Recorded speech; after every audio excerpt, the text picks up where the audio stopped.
Hello, everybody. Welcome back to our journey through Mark, and thank you for joining us wherever you are listening from, whether you're on Facebook or YouTube or listening to this as a podcast. We are glad you're here. If this is your first time here, please feel welcome.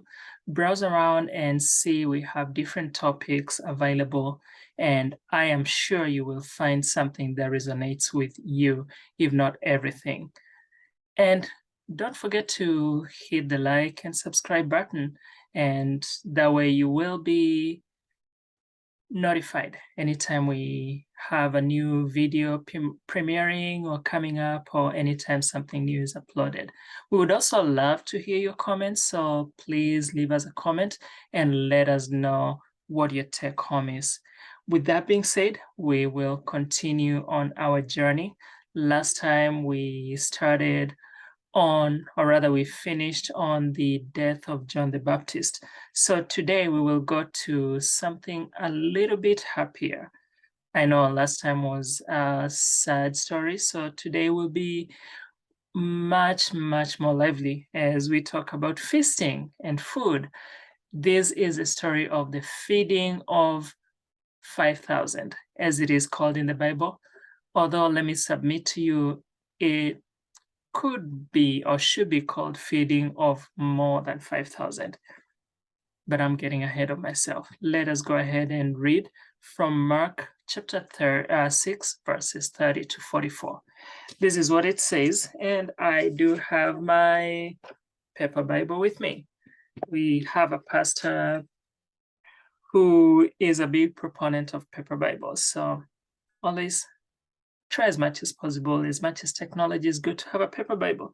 Anyway, Mark chapter 6, verses 30 to 44 on the NIV.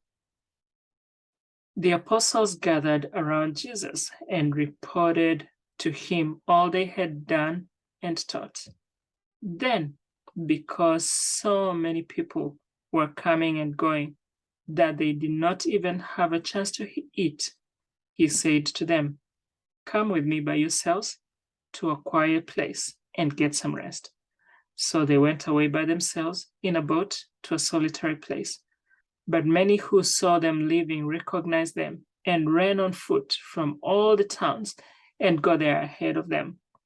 When Jesus landed and saw a large crowd, he had compassion on them because they were like sheep without a shepherd. So he began teaching them many things. By this time it was late in the day, so his disciples came to him. "This is a remote place," they said, "and it's already very late. Send the people away so that they can go to the surrounding countryside and villages and buy themselves something to eat." But he answered, "You give them something to eat." They said to him, "That would take more than half a year's wages. Are we to go and spend that much on bread and give it to them to eat?" "How many loaves do you have?" he asked. "Go and see." When they found out, they said, 5 and 2 fish. Then Jesus directed them to have all the people sit down in groups on the green grass, so that they sat down in groups of hundreds and fifties. Taking the 5 loaves and the 2 fish and looking up to heaven, he gave thanks and broke the loaves. Then he gave them to his disciples to distribute to the people. He also divided the 2 fish among them all. They all ate and were satisfied. And the disciples picked up 12 basketfuls of broken pieces of bread and fish. The number of the men who had eaten was 5,000. That's the word of the Lord, and praise be to God. The parallel accounts are found in Matthew chapter 14, verses 13 to 21, Luke chapter 9, verse 10 to 17, and John chapter 6, verses 5 to 13. As you can tell, this is one of the more popular events from Jesus' ministry, an event that's recorded in all the 4 Gospels. Jesus' ministry at this time had been centered around Galilee now for over a year. And this is a capstone public miracle of his work there. It is a massive creative miracle, the biggest miracle in terms of crowd reach. And as we will see later, it's one of the 2 miracles recorded in all the 4 Gospels, as I just mentioned. You know the other miracle that's recorded in all the 4 Gospels? That would be the resurrection. That tells you something. Now, if you do math and follow history, you will place this miracle around April, or March or April, springtime of 29 AD. And after this miracle, he starts slowly heading towards the cross.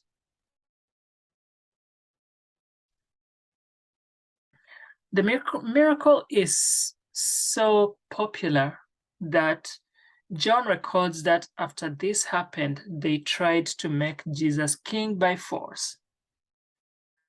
Now, that euphoria did not last very long, and in a short while, they were disappointed by his message, and the same people who wanted to crown him king were ready to stone him. But at this moment, we see a picture of Jehovah Jireh, another facet of the deity of Jesus. God who is not only willing, but able to provide. Willing and able. So what does he provide? He provides several things. One of the things that Jesus provides is rest. If you look at verses 30 to 31, the apostles are reporting back on their exploits. They are weary and they need some rest. So Jesus tells them at the end of verse 31, come with me by yourselves to a quiet place and get some rest. So they go by boat transportation, to a less populated area. Now, Luke says they went near, not to, a town called Bethsaida. This was a small fishing village on the Sea of Galilee that had been built by Philip the Tetrarch. Do you remember him from last time? And it had been named after Caesar Augustus's daughter. It also happens to be where Peter, Andrew, Philip, and Nathaniel grew up, which means their exploits there must be known. In Luke chapter 10, Jesus pronounces a judgment on the town due to their unbelief, because they had experienced and seen his power. So the first thing Jesus provides is rest. For he gives his beloved sleep, and he tells us to enter his rest. Verses 33 to 34, we see something else that Jesus provides, and that is the truth. Because he is, the way, the truth, and the life. Truth, he is the truth. Rest is important, but it takes a backseat to truth. So when they find him,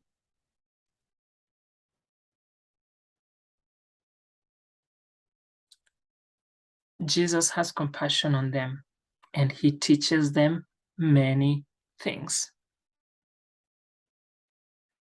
This place was 4 miles away by boat, But if you're going around by foot, the way, remember Jesus and his disciples got into a boat. These people ran by foot. They went 8 miles. If you go around by foot, it's 8 miles. The question is, how did they know where they were going? Now, you have to run to cover 8 miles and arrive before a boat that traveled half the distance. So they were running towards the place, the crowd that is. So much for getting away. What does Jesus do? He welcomes them and he teaches them many things. This is kingdom instruction. And kingdom instruction takes a long time. We see a compassionate Savior being compassionate towards people who look like sheep without a shepherd. Now, sheep without a shepherd would die. I don't know how many of you have ever dealt with sheep. Once upon a time, growing up, my dad bought a ram, a sheep, at an auction at church, and it stayed with us for several months before it was sold. That's the only experience I have with sheep. But one thing I know about sheep is that they're very dependent, unlike goats that can survive. We've heard of wild goats. Have you ever heard of wild sheep? Not so much. So this is a picture of who we are without Christ. Now, the parallel account in Matthew talks about he provided healing as well. So not just rest, not just truth, but healing as well.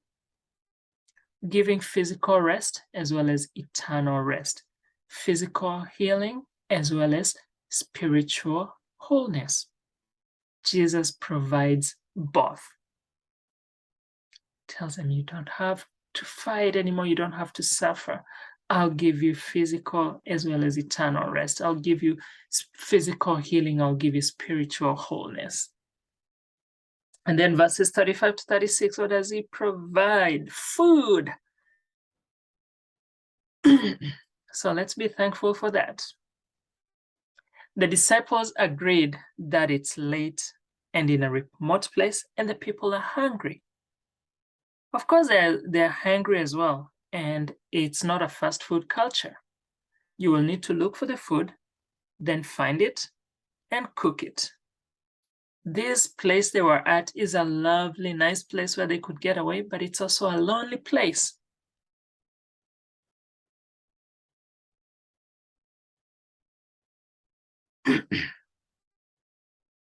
And the disciples are telling Jesus to send the people away to the surrounding villages to buy themselves something to eat.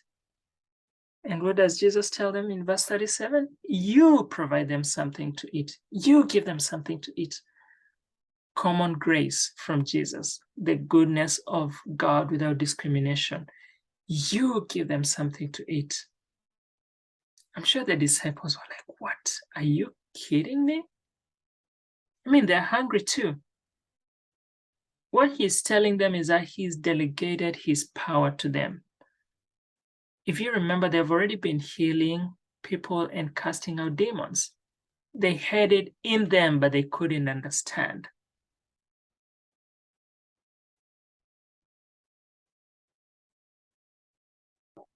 In the account from the book of John, Philip is the one who reports to Jesus that they have about 200 denarii, which poses two problems. Number one, it's not enough money. And number two, where would they buy enough food if they had the money? Philip knows the area. Now, do you remember the story of the widow of Zarephath? Philip probably had forgotten. God can bless the little that you have. So in verse 38, Jesus asks them, what do you have? What do you have? Go and find out. They found 5 loaves and 2 fish from a lad, as reported by Andrew in one of the other accounts. He said there's a boy here whose mom was kind enough to pack him some lunch. If you're going to be running around with Jesus, you might as well do that on a full stomach. And that's it. The word used for loaf refers to a biscuit-sized type of cracker that was eaten with a small pickled fish. In other words, 5 of those, don't think about like five loaves of bread. Think about 5 biscuits. It's a standard boy lunch.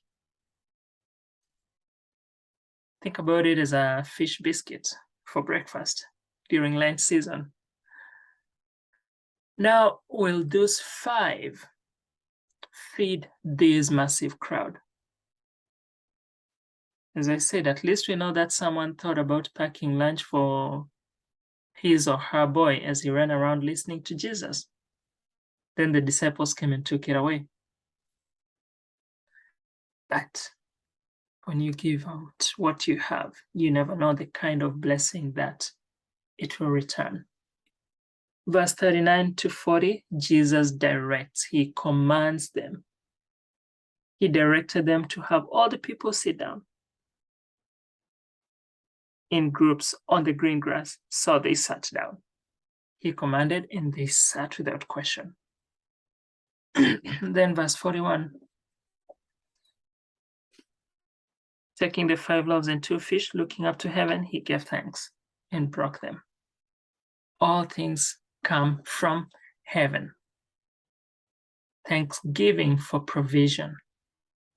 Then from there, he kept distributing the food with the disciples, serving as waiters, creating bread and fish without the hassle of due process. In other words, Jesus is creating ready-made food. Fish that has never lived and has never died is already cooked. Bread from wheat that has never been grown is already baked and ready to go. And he kept distributing until verse 42 tells us that everyone ate, they all ate and were satisfied. Satisfied, they were stuffed. This isn't just a snack, it's a complete meal. The volume was beyond comprehension. And then verse 43, like those infomercials, but wait, there's more. 12 baskets full. The word for basket here means a little traveling lunch bag. So the precision here is very astounding, because he told them to gather so that nothing can be wasted. And they picked up 12 of them, 1 for each disciple. 1 for each disciple. Then the icing on the cake, the number of the men who had eaten was 5,000. That's verse 44.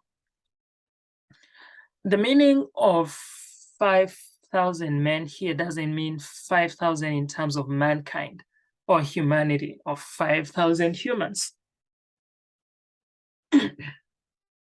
It means men, males. And Matthew adds a caveat there and says, not counting women and children, who are usually more than men. So we're talking about around 25,000 people estimated, assuming 1 man, 1 woman, and 3 kids. So think about a sold-out baseball stadium usually holds about 20,000 people. Now add 5,000 more to that, and assume each one gets a $10 meal from Jesus. 25,000 people, you're talking about $250,000 worth of food. but there's something worth more than that. This Jesus who's giving them this physical bread is a living bread of life. He is not the permanent source of free food, but he is the permanent source of spiritual food. And if you read the account from John, there's a time before they reject him where they come back and he tells them, you're just coming because of the food. But I'll tell you something that is worth more. And that's when many stopped following him. My question for you and for me is, what are we in it for? The display of deity here was unmistakable. The faith of his own was strengthened, but most of these people here moved on to other things. And Galilee's opportunity for repentance, for believing, was over. They had missed the bus. They had missed their hour of visitation. May we never, ever miss our hour of visitation. Let's thank God for giving us rest, for giving us the truth, his word, for giving us physical food and sustenance, but more importantly, for the spiritual food, spiritual sustenance. That is worth more than the physical part. So thank you so much for hanging in there. Next time we will be looking at Jesus walking on water. Until that time, thank you so much for joining us, and God bless you. Bye.